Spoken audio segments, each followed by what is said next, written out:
क्या आप जानते हैं कि कैसे एक व्यक्ति ने अपने जीवन को पूरी तरह से बदल दिया? नमस्कार दोस्तों, आज मैं आपको एक ऐसी कहानी सुनाने जा रहा हूं जो आपको प्रेरित करेगी और आपके जीवन को बदलने में मदद करेगी।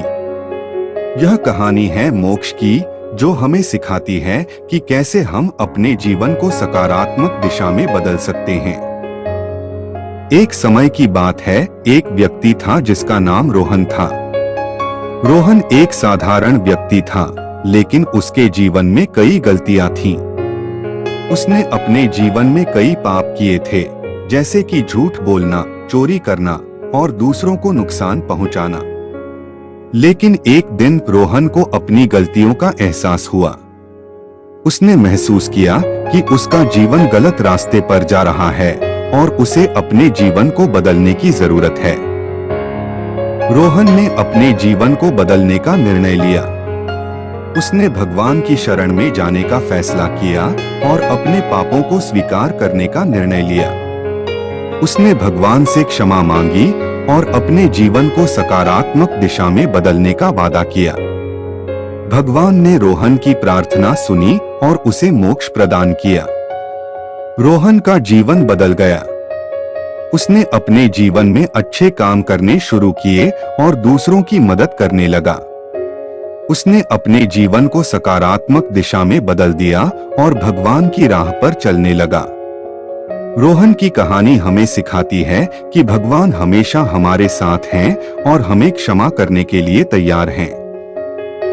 अगर हम अपनी गलतियों को स्वीकार करें और भगवान की शरण में जाएं, तो हम मोक्ष प्राप्त कर सकते हैं और अपने जीवन को सकारात्मक दिशा में बदल सकते हैं।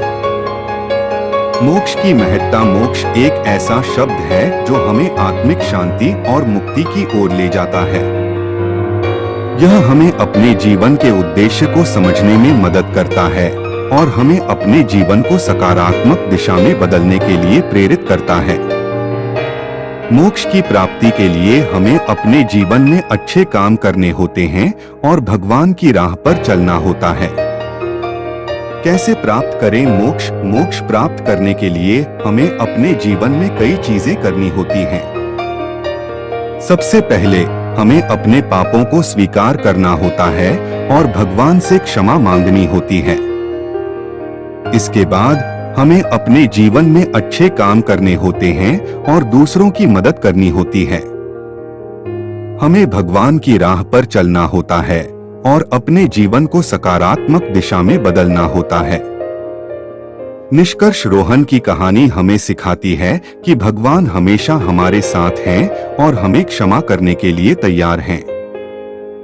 अगर हम अपनी गलतियों को स्वीकार करें और भगवान की शरण में जाएं, तो हम मोक्ष प्राप्त कर सकते हैं और अपने जीवन को सकारात्मक दिशा में बदल सकते हैं। हमें अपने जीवन में अच्छे काम करने होते हैं और भगवान की राह पर चलना होता है। इससे हमें आत्मिक शांति और मुक्ति मिलती है और हम अपने जीवन को सकारात्मक दिशा में बदल सकते हैं। आपको यह कहानी कैसी लगी? कमेंट बॉक्स में जरूर बताएं। लाइक, शेयर और सब्सक्राइब करना न भूलें।